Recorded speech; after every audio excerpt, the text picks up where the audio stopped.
నన్ను బలపర్చు క్రీస్తు యందు నేను సమస్తము చేయగలను. దేవుడు మన పక్షమునుండగా మనకి విరోధి ఎవడు? ఆమేన్, ఆమేన్. లార్డ్ అండి, ప్రైజ్ లార్డ్. ప్రైజ్ లార్డ్ అండి. రండి వెళ్దాం. హెబ్రీ పత్రిక 5వ అధ్యాయం 13-14 వచనాలు మొదటిగా చదువుకుందాం. 13-14.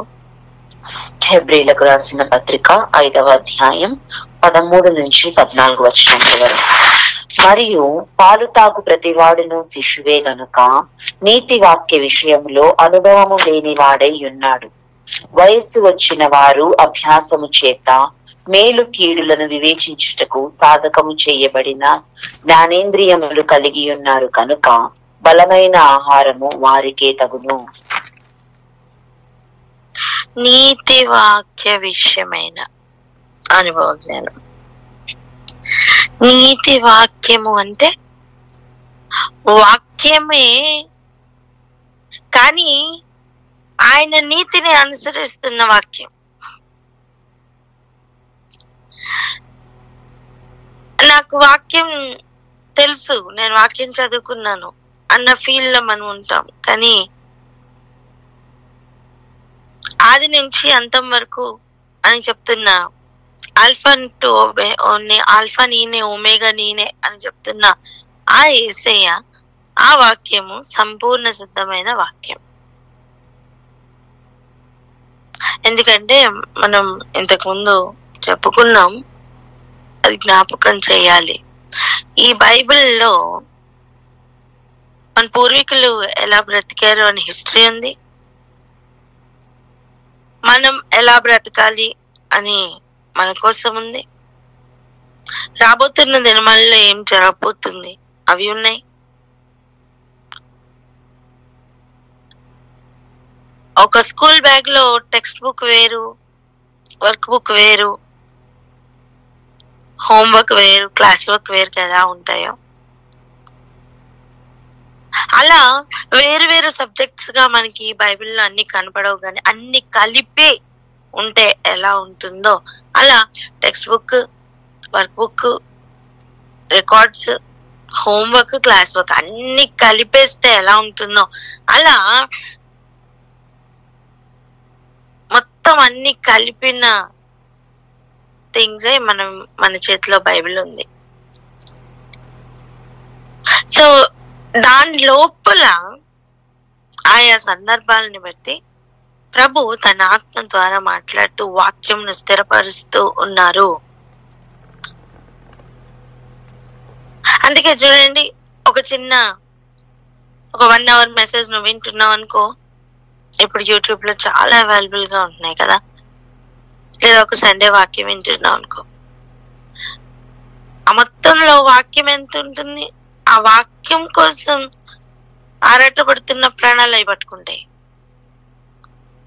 అందులో జోక్స్ కావాలి అన్న వాళ్ళు జోక్స్ పట్టుకుంటారు, అందులో హిస్టరీ కావాలన్న వాళ్ళు హిస్టరీ పట్టుకుంటారు, అందులో ఎవరి ఆశ కొద్ది వాళ్ళు వాటిని పట్టుకుంటారు.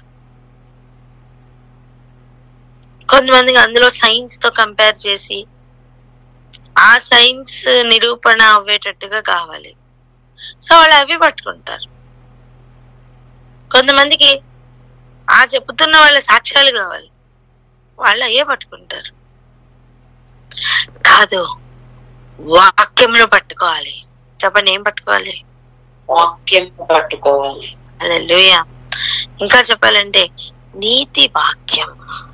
ఏమిటి నీతి వాక్యం? మొదట నా నీతిని, నా రాజ్యంను వెతకమని ప్రభు చెప్పారే, ఆ నీతికి సంబంధించిన వాక్యం. ఆమేన్ చెప్తాం. ఎందుకంటే ఆయన చిత్తం ఏమిటో అప్పుడు మాత్రమే మనం గ్రహిస్తాం. ఇప్పుడు ఇంతకీ ఈ కాంటెక్స్ట్ అంతా కూడా ఏ విషయంలో చెప్తున్నారు ఇది అర్థం చేసుకోవడానికి మనం ఇంకొంచెం పైకి వెళ్దాం. చూడండి, 5 నుండి 10 వరకు ఒకసారి చదవండి ఇదే అధ్యాయం. హెబ్రీలకు రాసిన పత్రిక 5వ అధ్యాయం 5 నుంచి 10 వచనములు. అటువల్లే క్రీస్తు కూడా ప్రధాన యాజకుడగుటకు తన్ను తానే మహిమపరుచుకొనలేదు, కాని నీవు నా కుమారుడవు, నేను నేడు నిన్ను కనియున్నాను అని ఆయనతో చెప్పిన వాడే ఆయనను మహిమపరిచెను. ఆ ప్రకారమే నీవు మెల్కీసెదెకు యొక్క క్రమము చొప్పున నిరంతరము యాజకుడివై ఉన్నావు అని మరి ఒక చోట చెప్పుచున్నాడు.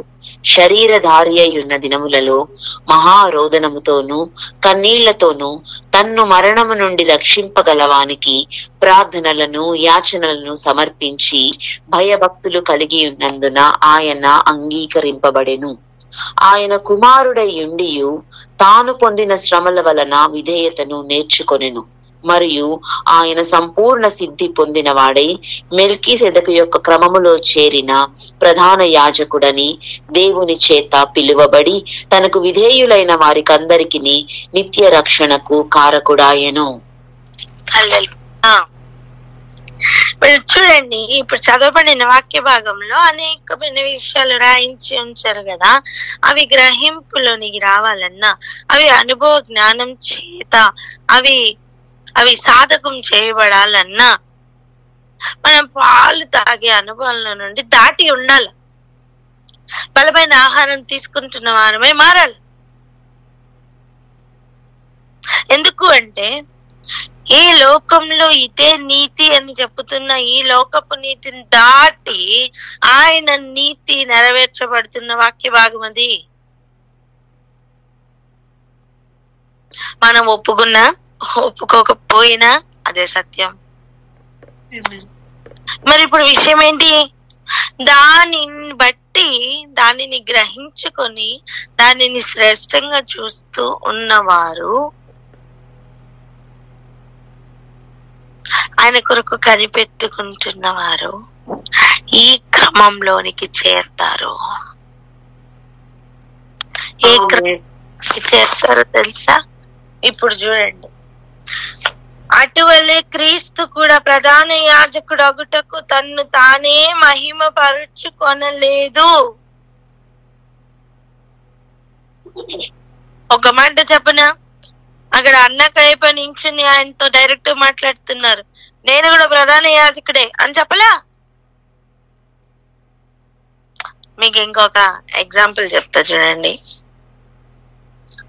మనకి హాస్పిటల్లో అడ్మిట్ అవడానికి చాలా మంది వస్తూ ఉంటారు. వాళ్ళని చూడ్డానికి చుట్టాలు వాళ్ళ పక్కన ఉన్న వాళ్ళు వస్తారు.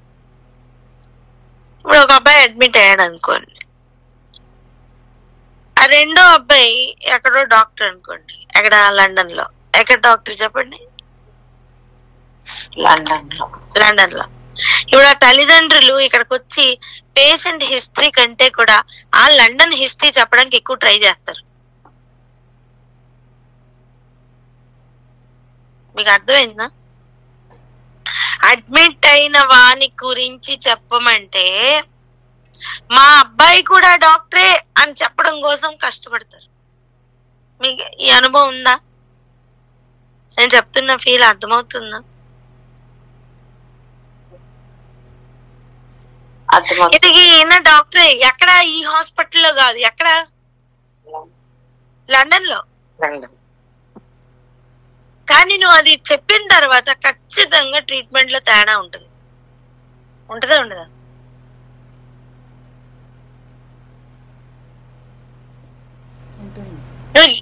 మాట్లాడే డాక్టర్ తో తేడా ఉంటుంది, అక్కడ ఉన్న ఎన్వైరన్మెంట్ లో ఒక తేడా ఉంటుంది. ఇవన్నీ ఎందుకు అవుతాయి? ఇంకొకటి కూడా జ్ఞాపకం చేస్తా. పౌల్ని ఎట్లా పడితే అలా మాట్లాడుతున్న సమయం నేను కూడా రోమియోనే అని చెప్పగానే తనని కనీసం టచ్ చేయడం కూడా భయపడ్డారా లేదా? ఎలా ఎలా ఎలా వచ్చిందండి? నేను కూడా రోమియోనే అని చెప్పగానే ఆ పౌరసత్వానికి అంత వాల్యూ ఎలా వచ్చింది? అలా ఇప్పుడు ఈయన లేవీయుడు కాదు. యేసు ప్రభు వారు ప్యూర్ గా ఏ గోత్రం? యోధా గోత్రం. ఆయన లేవీయుడు కాదు. మరి ఆయన నేను కూడా యాజకుడినే అని చెప్తే అన్న గైపాలు ఒప్పుకుంటారా? ఒప్పుకోరు. ఒప్పుకోరు. ఒప్పుకోరు. కానీ ఇప్పుడు ఎలా అయితే మా అబ్బాయి లండన్ లో డాక్టర్ అని చెప్పాలో, అలా ఈయన దేవుని దేవాలయంలో మెల్కీసెదెకు క్రమము చొప్పున వచ్చిన ప్రధాన యాజకుడు. కమన్, అర్థమవుతుందా? ఇప్పుడు ఆయనకున్న పవర్ ఏంటో తెలుసా? 10వ వచనం చూడండి. మెల్కీసెదెకు యొక్క క్రమంలో చేరిన ప్రధాన యాజకుడని దేవుని చేత పిలువబడి తనకు విధేయులైన వారందరికి నిత్య రక్షణకు కారకుడాయను. ఆ రక్షింపబడిన వారందరూ కూడా ఈ క్రమంలోకి వెళ్ళిపోతారండి.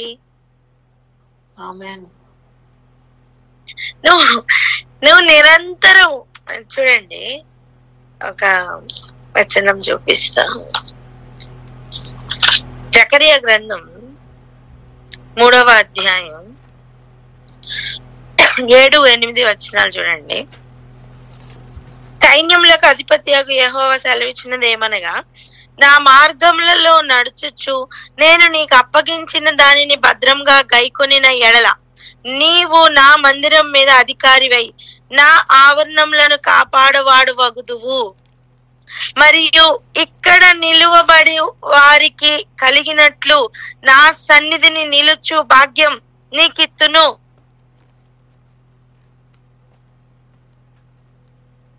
ఇక్కడ నిలుచున్న వారికి ఆల్రెడీ ఆ భాగ్యం దొరికింది, అదే భాగ్యం నీకు కూడా ఇస్తా అని అక్కడ ఆల్రెడీ ఉన్న వాళ్ళని చూపిస్తున్నారు. వీళ్ళందరూ ఏ క్రమంలోకి యాడ్ అవుతున్నారు. ఇంకొక వర్స్ చదువుదాం రండి, వెళ్దాం.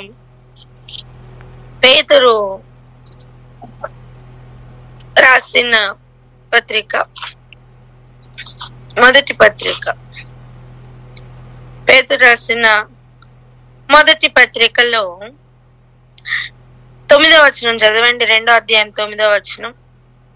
అయితే మీరు చీకట్లో నుండి ఆశ్చర్యకరమైన తన వెలుగులోనికి మిమ్మల్ని పిలిచిన వాని గుణాతిశయములను ప్రచురము చేయు నిమిత్తం ఏర్పరచబడిన వంశమును, రాజులైన యాజక సమూహమును, పరిశుద్ధ జనమును, దేవుని సొత్తైన ప్రజలనై ఉన్నారు. ఎవరి సొత్తు? దేవుని సొత్తు. ఎటువంటి యాజకులు? రాజులైన యాజకులు. మరి భూమి మీద ఉన్న క్రమం చొప్పున లేవీయులైతే మాత్రమే యాజకులు.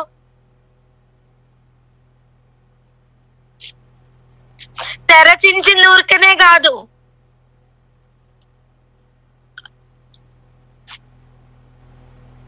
లేవీయులు చించితే కింద నుంచి చించాలి. వాళ్ళే కదా అక్కడికి అలౌడ్, అవునా కదా? అవును.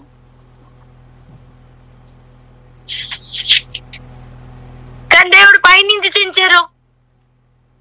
హల్లెలూయా. ఆయన ఆ క్రమము చొప్పున ఆయన సొత్తైన ప్రజలకు ఇస్తున్న ఆహ్వానం అండి.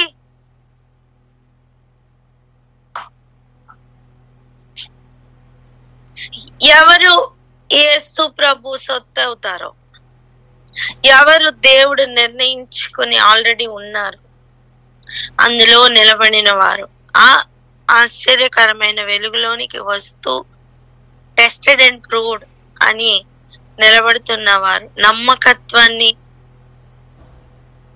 వారి నమ్మకత్వాన్ని దేవుడు టెస్ట్ చేస్తున్నప్పుడు ఆ టైంలో జయించి నిలబడుతున్న వారు ఈ క్రమము చొప్పున ఆయనకి నిరంతరము యాజకులై ఉండునట్లుగా ఆయన దేవాలయంలోనికి ఆయన వారికి ప్రవేశం ఇస్తున్నారు.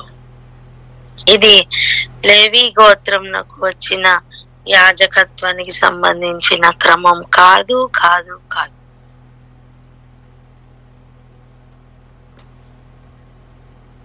ఈ లోకపు ప్రధాన యాజకులు ఆయనను యాక్సెప్ట్ చేయలేదు. మీకు అర్థమైందా? మా అబ్బాయి కూడా డాక్టరే అని చెప్పగానే మనం ఏమంటాం? అయితే ఇప్పుడు ఏంటి, ఇప్పుడు ఇక్కడ విషయం చెప్పంటాం. అవునా అవునా కదా చెప్పండి. వీళ్ళు లండన్ ఎప్పుడు వెళ్ళినప్పుడు కదా, ఇక్కడి నుంచి మనం ఎవరైనా లండన్ వెళ్తే కదా ఇష్యూ, అవునా? కానీ ఇక్కడ ప్రాబ్లం అది కాదు, మనం వెళ్తామో లేదో అని గ్యారంటీ ఏం లేదు. మనది ఇక్కడ అవుతుంది, మనకి అక్కడ ఉన్న లండన్ డాక్టర్ కి మనకి ఏ సంబంధం లేదు కాబట్టి నో ప్రాబ్లం. కానీ ఇక్కడ విషయం అది కాదు. ఇక్కడ ఉన్న ప్రతి ఒక్కరు కూడా ఆయన ఉన్న స్థలానికి, ఆయన ప్రధాన యాజకుడుగా మెల్కీసెదెకు క్రమం చొప్పున ఆయనే దేవాలయం ఉండు స్థలం నాకు వెళ్ళాలి అంటే ఆయనని ఇక్కడ అంగీకరిస్తేనే అక్కడికి ఎంట్రీ. ఎంతమందికి అర్థం అవుతుంది? హల్లెలూయా. సో డాక్ట్రిన్స్ ని దాటి నీతి వాక్య విషయంలో అనుభవ జ్ఞానం కావాలి.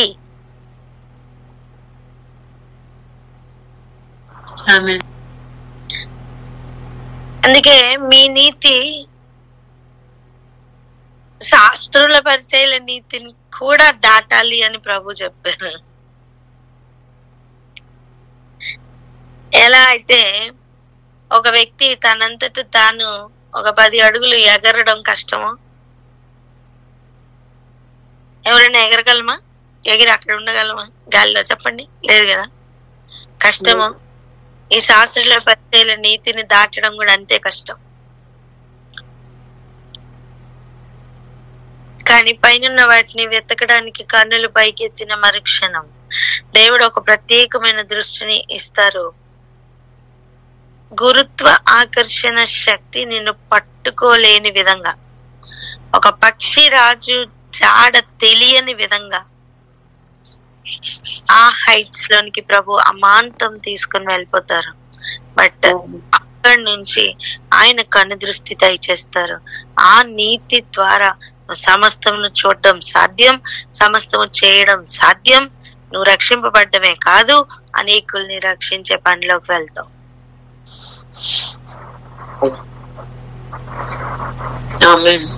ఆయన వచ్చిన అధికారం, నువ్వు ఏ అధికారంను బట్టి దీన్ని చేస్తున్నావు అంటే ఆయన వచ్చిన అధికారం లెవెలే వేరు. అది మెల్కీసెదెకు క్రమం చొప్పున వచ్చిన అధికారం. ఆయనని యూదుల రాజుగానే యాక్సెప్ట్ చేయలేదు అయ్యగారు. ఇక నేను ప్రధాన యాజకుడు అంటే ఇంకా మీకు అర్థమైందా? నువ్వు యూదుల రాజువా అని అడుగుతున్నప్పుడు, యూదుల రాజు అని చెప్పితేనే వారికి గ్రహింపు రాలేదు, కోపం వచ్చింది, బట్టలు చింపుకున్నారు, ఎన్నో చేశారు, ఆయన్ని కొట్టారు, ఆయనకి చేయవలసిన అవమానాలన్నీ చేయడానికి సకల ప్రయత్నాలు చేశారు. ఇక నేను ప్రధాన యాజకుడు అంటే అక్కడ పరిస్థితి ఏంటండి? దాని విషయం ఏంటో తెలుసా? ఏమీ చెప్పలేదు ఆయన. చెప్పారా? ఒక్క ఏరియాలో ఆయన నేను ప్రధాన యాజకుడిని, నేను శాస్త్రులతో పరిచయాలతో చెప్పారా? చెప్పండి. చెప్పలేదు. కానీ ఆయన చేయవలసిన కార్యాన్ని కామ్గా చేశారు. ఎలా చేశారో తెలుసా? ఎవ్వరు తీసుకుని వెళ్ళలేని ఏరియాకు ఆయన తన రక్తంను తీసుకుని వెళ్ళారు.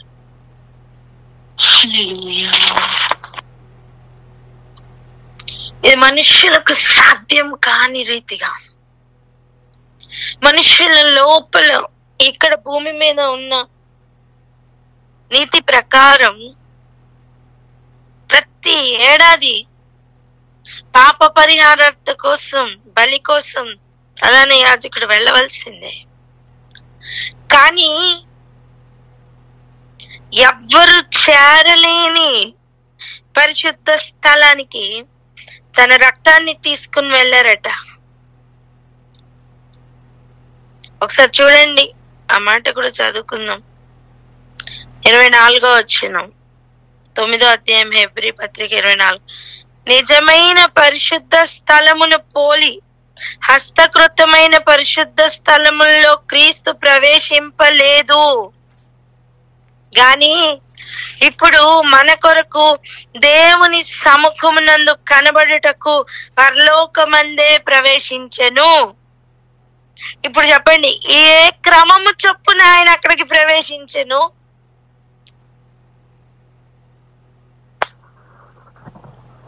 అహరోను క్రమం చొప్పున, లేవి క్రమం చొప్పున కాదండి.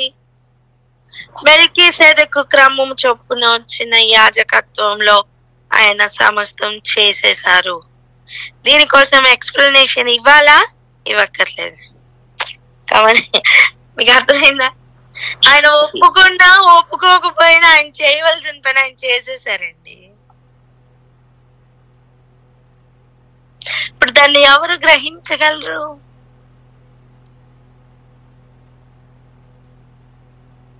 నీతి వాక్య విషయంలో అనుభవం ఉన్న వాళ్ళ దాన్ని గ్రహించగలరు.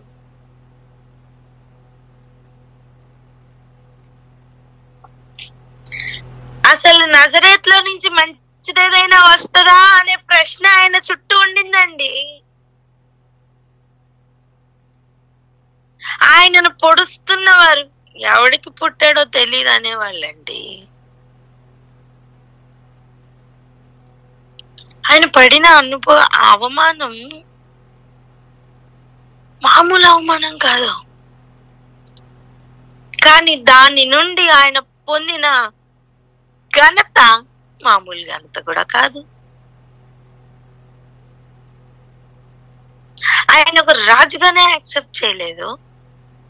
ఇప్పుడు నేను రక్తంను పట్టుకుని పరిశుద్ధ స్థలానికి వెళ్తున్నాను అని చెప్పి ఆయన ఎక్కడా చెప్పలేదు.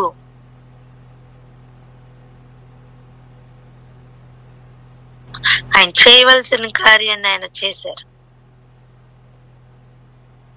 ఆత్మ సంబంధమైన వాడు దాన్ని గ్రహిస్తాడు, అంతే. ఇప్పుడు అక్కడికి లండన్ కి వెళ్ళబోతున్న ఒక వ్యక్తి ఇక్కడ ప్రిపేర్ అవుతున్నారు అనుకోండి.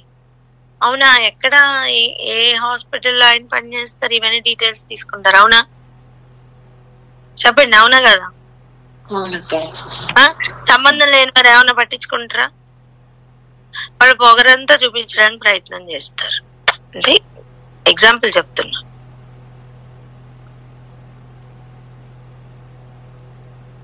నీకు అక్కడ సంబంధం ఉన్నప్పుడే నువ్వు ఆ ఇష్యూని పట్టించుకుంటావు. వాళ్ళు కొన్ని హింట్ ఇచ్చారు. అలా ఆయన ఏ క్రమంలో ఆయన యాజకుడు అయ్యారో అని చెప్తున్నారు. ఈ మెల్కీసెదెకు క్రమం అంటే మనం ప్రకటన గ్రంథంలో దేవాలయం గురించి చూసామే, దానిలో యాజక క్రమం. దేవుని సన్నిధిలో ఉన్న నిజమైన ఆలయం ఉందే, దానిలో యాజక క్రమం.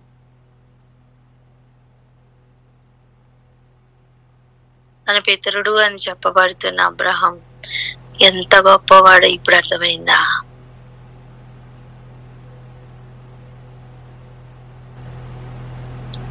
ఏమైంది, అందరు నిద్రపోతున్నారా? లేదక్క. మెల్కీసెదెకుని కలుసుకోవడానికి వెళ్ళారా?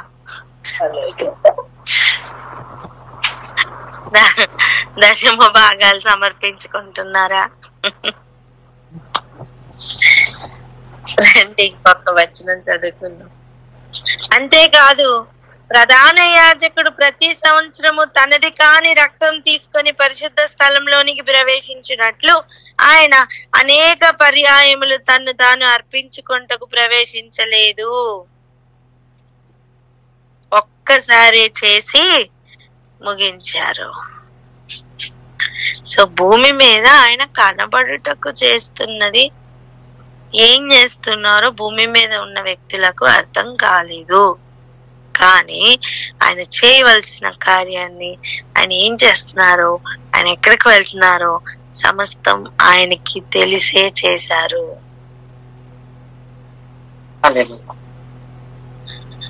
ఇప్పుడు నువ్వు ఆ క్రమము చొప్పున వస్తే నువ్వు అనుభవిస్తున్న శ్రమ ఎందుకో నీకు అర్థమవుతుంది. నువ్వు పొందబోతున్న మహిమకు ఇక్కడ ఏవి కారణాలను గ్రహిస్తావు. ఆమేన్. మౌనంగా ఏ క్రమము చొప్పున వెళ్ళాలో ఆ క్రమంలో కామ్గా వెళ్తావు. దూషించేవారు దూషించని, వాళ్ళకి నిరూపించవలసిన అవసరం కూడా లేదు. యేసుప్రభు నిరూపించారా? నువ్వు నిరూపించు. ఆయన క్రమం చొప్పున నడుస్తున్నావా? నువ్వు ఆయన అడుగుజాడలు నడుస్తున్నావా? ఆయన నిరూపించారా? చెప్పండి. లేదు. లేదు. ప్రయత్నం చేశారా? లేదు. చెయ్యలేదు. వాళ్ళకి నిరూపించినా నిరూపించకపోయినా ఆయన ఏం చేస్తున్నారో గ్రహించే జ్ఞానం వీళ్ళకి లేదు. ఇక వాళ్ళ ఎదురుగుండా నించుని వాళ్ళకి ఎక్స్ప్లెనేషన్ ఇచ్చి వాళ్ళకి ముందు వాళ్ళకి నేను అల్ఫాని, నేను ఒమేగాని, నేను వర్తమాన భూత భవిష్యత్ కాలంలో ఉండేవాడిని, నాకు సమస్తం తెలుసు. ఆయనకి చెప్పవలసిన అవసరమే లేదండి. ఇంకా వాళ్ళే మాట్లాడుకున్నారు. ఈయన నిండా 50 ఏళ్ళైనా లేవు, అబ్రహాము నాకు తెలుసా, మోషే తెలుసా అని ఇష్టం వచ్చినట్టు మాట్లాడుకున్నారు. వాళ్ళ నీతిలో వాళ్ళు కొట్టుకొని, చెప్పండి అన్నమాట, వాళ్ళ నీతిలో వాళ్ళు ఎలా ఉంటుంది తెలుసా? ఒక ఖాళీ డబ్బాలో ఒక రాయి వేసి టకటకటక కొట్టి ఊపండి, ఏమవుతుంది? ఆ డబ్బాలో కొట్టుకుంటా ఉంటది కదా, అవునా? ఇంకొక యాంగిల్ నూతిలో కప్ప అంటారు చూసారా, అలా. మనకు అర్థం అవడం కోసం చెప్తున్నా. వాళ్ళ పరిధిలో వాళ్ళ నీతిలో వాళ్ళు కొట్టుకుంటారు, వాళ్ళ అక్కడక్కడక్కడక్కడ తిరుగుతారు. దానివల్ల ప్రయోజనం ఉంటుందా? లేదు. కానీ నీతి వాక్య విషయంలో ఉన్నవాడు అక్కడక్కడక్కడక్కడ కొట్టుకునేవాడు కాదు.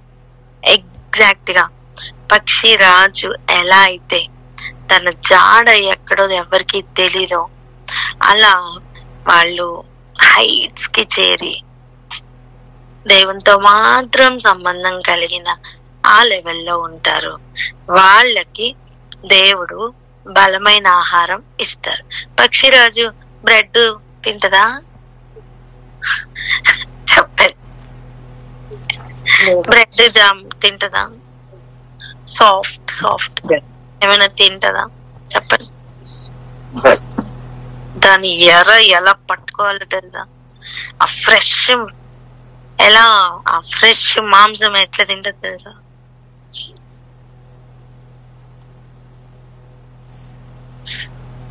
బలమైన ఆహారం తినేవారు దేవుడు కూడా అలా ఫీడ్ చేస్తారండి.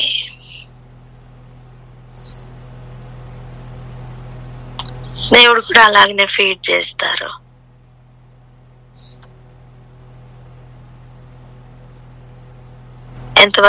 ఎంతమందికి అర్థమవుతుంది? ఈ లోకపు నీతి అని చెప్తున్న ఆ నీతిని దాటి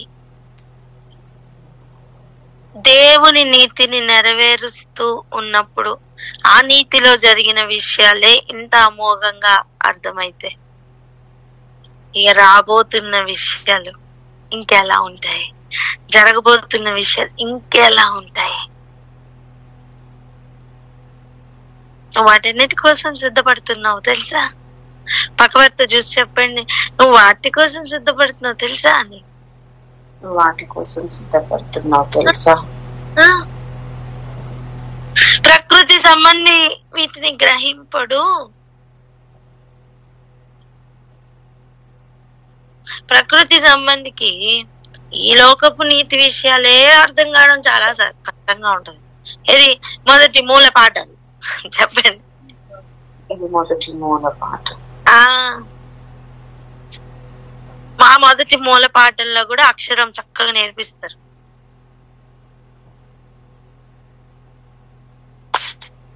ఆ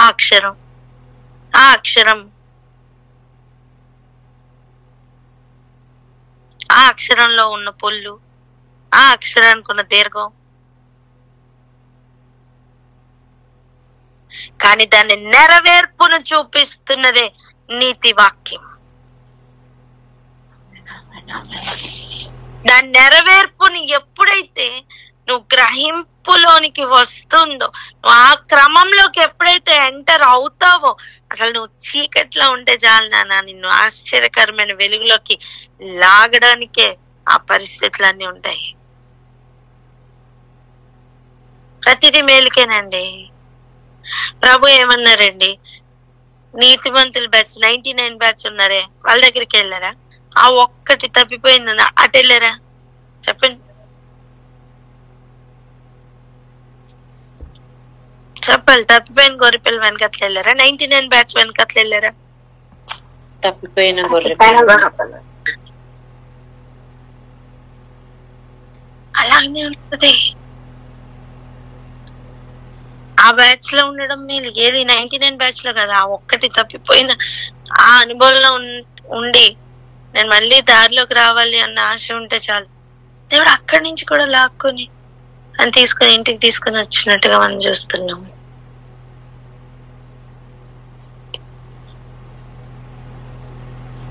చీకట్లో మరణంలోను మరణ ఛాయల్లోనూ ఉన్నవారు గొప్ప వెలుగు చూశారు. ఎదురుగున్న వెలుగు నుంచుకొని ఆయన్ని ప్రశ్నించి కొట్టే అనుభవంలో ఈ లోక క్రమం చొప్పున ఉన్న యాజకులు ఉంటే, ఈయన వారిని దాటి వెళ్తున్న ప్రధాన యాజకుడుగానే ఈయన వాళ్ళని దాటి వాళ్ళకి అర్థం కాని ఒక నీతిని నెరవేరుస్తున్న పనిలో ప్రభు ఉన్నారు. వీరైతే ఇక్కడ సంవత్సరం చేయవలసిన కార్యాలు ఆయన ఒక్కసారి చేసి ఫినిష్ చేశారు. నేను ఏమంటున్నా తెలుసా, నువ్వు ఫస్ట్ నుంచి 10th స్టాండర్డ్ వరకు ఉన్న టెక్స్ట్ బుక్స్ అన్ని చదివి రాయడానికి పాస్ అవడానికి ఎన్ని సంవత్సరాలు పడుతుంది? 10 స్టాండర్డ్స్ కి 10 years. అవునా? చెప్పండి, అవునా కదా? అవును. ఆయన ఒక్క ఎగ్జామ్ లో అన్ని క్లియర్ చేశారు. ఆమెనండ్రే అర్థమైందా? ఇప్పుడు ఆయన క్రమంలో వచ్చిన వాళ్ళు కూడా అన్ని క్లియర్ చేస్తారు.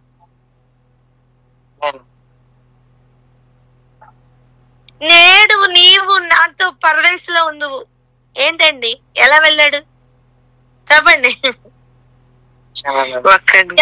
ఎలా వెళ్ళాడు? ఆన్ స్పాట్ లో అన్ని క్లియర్ చేశాడు. అర్థమైందా? ఎవరు రక్షింపబడతారు?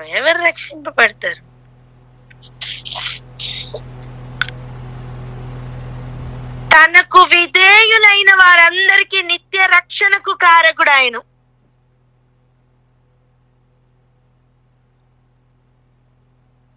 ఈ క్రమంలో వచ్చిన వానికి విధేయత చూపిస్తున్నప్పుడు నువ్వు లోకపు క్రమంలో ఉన్న వానికి అవిధేయతనే చూపిస్తావు.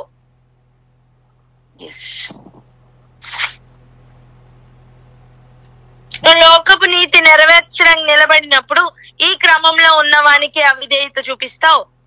ఈ రెండు మ్యాచ్ అవ్వవు.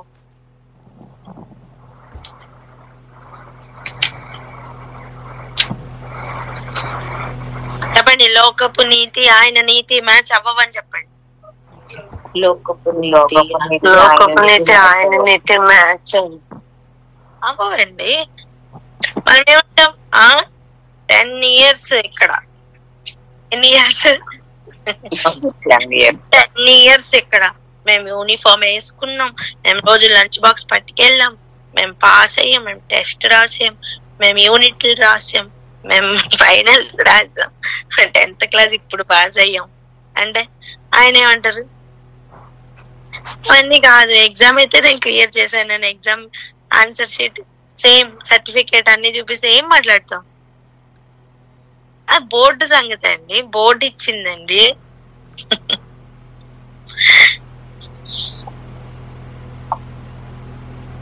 విషయం ఏంటంటే అసలు ఆయన వాక్యం నెరవేర్చబడడానికే కదా లేవీయుల్ని దేవుడు ఏర్పాటు చేశారు.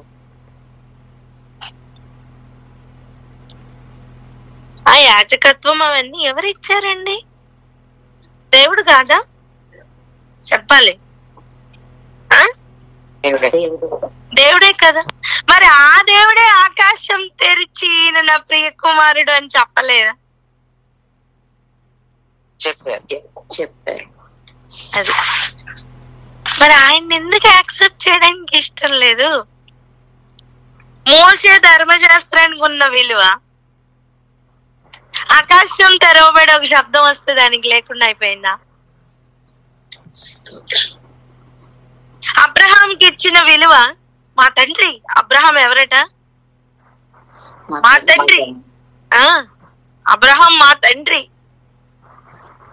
అబ్రహాంకున్న వాల్యూ ఆకాశం తెరవబడి మాట్లాడుతున్న వానికి లేదా? ఇప్పుడు అర్థమైందా? ఈ లోకపు నీతిని అనుసరించి వెళ్తున్న వారు పరలోకపు నీతిని నెరవేర్చడానికి అవకాశం ఎందుకు రావట్లేదు అంటే, ఈ లోకపు నీతి మనల్ని అది చూడకుండా కప్పేస్తుంది.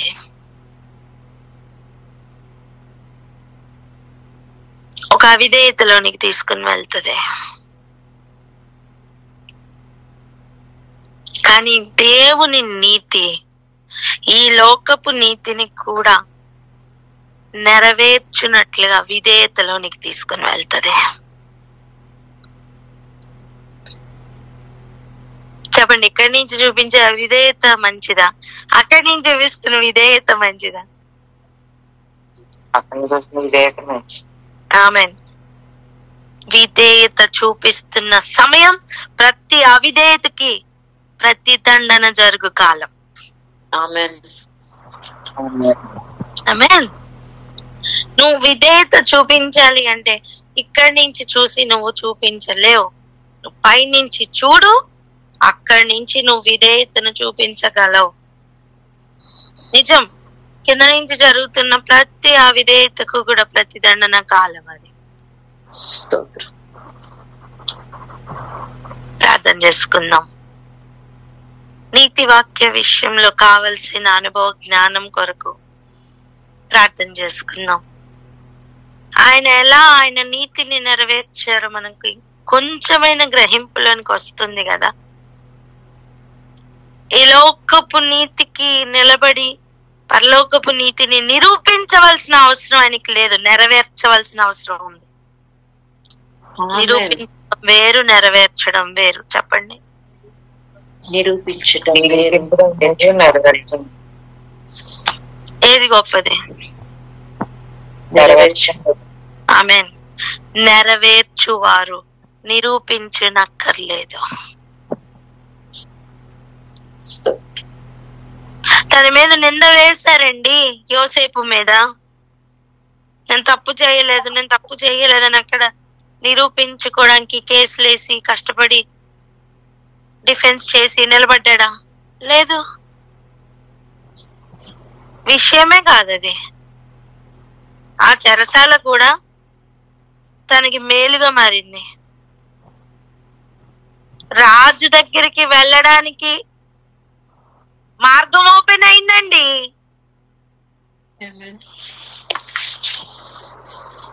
అయిందా లేదా?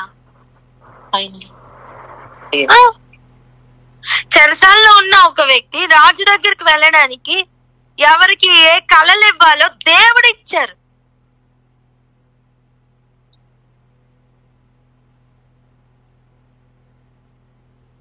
కళలు భావం చెప్పడానికి ఇంకెవరు లేకుండా దేవుడు చేశారండి. ఆ పరిస్థితులను దేవుడు ఓపెన్ చేస్తారు అంటున్నా నేను. నెరవేర్చడానికి ఇప్పుడు నిలబడ్డా, నిరూపించడానికి నిలబడ్డా? చెప్పండి. నెరవేర్చడానికి. హల్లెలూయా. ఇప్పుడు రాజు దగ్గరికి వెళ్ళాడు కదా, ఫరో దగ్గరికి వెళ్ళి నేను ఆ తప్పు చేయలేదు రాజా, నన్ను అనవసరంగా చెరసాల్లో పెట్టారు రాజా అని చెప్పాడా? అవి అసలు విషయమే కాదు. చెప్పండి, అవి అసలు విషయమే కాదండి. విషయమే కాదు. ఏం చెయ్యాలో అది నెరవేర్చుకుంటూ ముందుకు వెళ్ళిపోయాడు. ఎక్కడికి వెళ్ళాడు? ఏ స్థానానికి వెళ్ళాడు? చెప్పండి.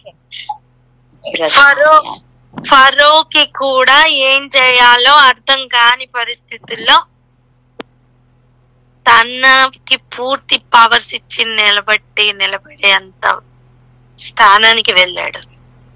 ఇది నిరూపిస్తుంటే జరుగుతుందా, నెరవేరుస్తుంటే జరుగుతుందా? గ్రహించండి. నెరవేరుస్తుంటే జరుగుతుంది. నెరవేర్చడానికి నిరూపించడానికి ఎంత తేడా ఉంది ఇప్పుడు అర్థమైందా? ఇప్పుడు ప్రాణంతో చెప్పండి, నెరవేరిస్తే చాలు, నిరూపించ అవసరం లేదని చెప్పండి.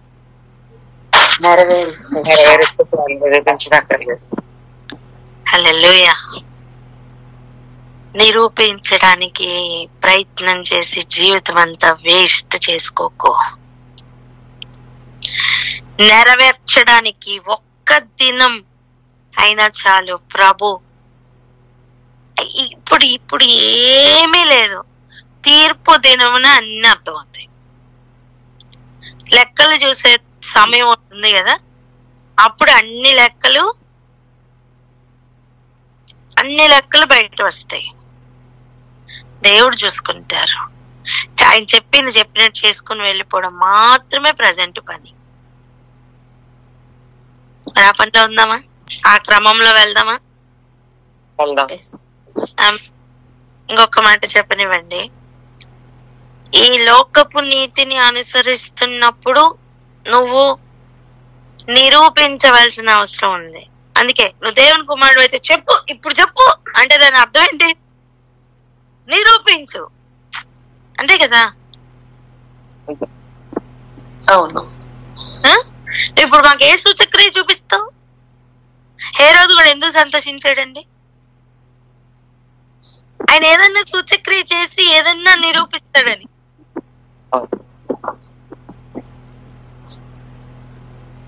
వ్యభిచారులు చెడ్డతరమా అని ఎందుకు తిట్టారండి ప్రభు? ఏదైనా సూచక్రియ చూపిస్తాడు, ఏదన్నా మహత్కార్యం చేస్తాడని ఎదురు చూస్తున్న వాళ్ళకి యోనా గురించిన అద్భుతం తప్ప మీకు ఇంకేది ఇవ్వలేదు అన్నారు.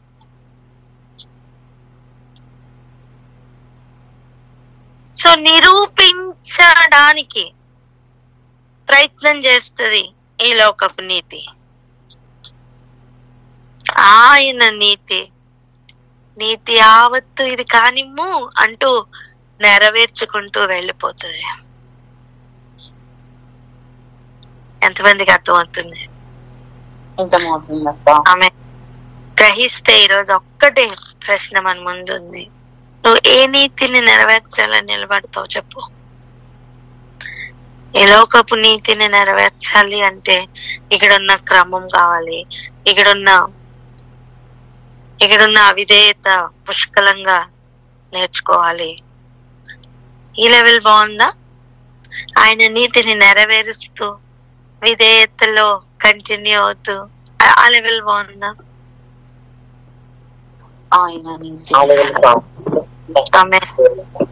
ఆమేన్. ఆ వాళ్ళకి మాత్రమే ఆయన నిత్య రక్షణ ఇస్తారట. అబ్బా ఏం మాట్లాడ, అది ఏదో కేవలం 1 సంవత్సరానికి రక్షణ, 5 సంవత్సరాలకి రక్షణ కాదు. ఆ రక్షణ ఎప్పటి వరకు? నిత్య రక్షణ అని చెప్పండి. అది నిత్య రక్షణ అంటే ఎటువంటిది చెప్పనా? నువ్వు స్కూల్లో ఫీజు కట్టడానికి వెళ్ళి నించున్నావు అనుకో, ఎన్ని ఇయర్స్ కి కడతావు? ఎల్కేజీలో జాయిన్ అయ్యావమ్మా, నీ బిడ్డ కోసం ఎన్ని నెలల కోసం కడతావు? టర్మ్ ఫీజు ఒకటే కడతాం ఇప్పుడు కదా. కానీ 10th క్లాస్ వరకు మొత్తం ఫీజు అంతా కట్టేస్తే ఎలా ఉంటది? అలా నిత్య రక్షణ ఈ స్పాట్ నుంచి అక్కడికి వెయ్యడం. సో ఈ ప్రయాణం you need not to pay. Hallelujah. నిత్య రక్షణ యొక్క వాల్యూ అండి అది.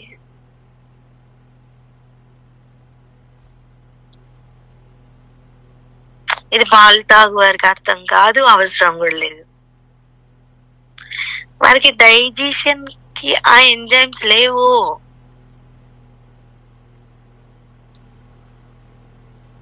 గ్రహించలేరు. దేవుడు తన నీతి చొప్పున నడిపించడానికి తన సొత్తైన ప్రజలను ఆయన వెతుకుతున్నారు. నేను ఆయన సొత్తు అని ఇప్పుడు మనకి గ్రహింపు రావాలంతే. చెప్పండి, మనం ఎవరి సొత్తు? దేవుని సొత్తు. చెప్పండి, మన దేవుని సొత్తు అని. అయితే రండి ఆయనకే ప్రార్థన చేసుకుందాం. పరలోకమందున్న మా తండ్రి అని పిలుచుకుంటూ ప్రార్థన చేసుకుందాం. అక్క హల్లెలూయా. Thank you Jesus. థాంక్యూ.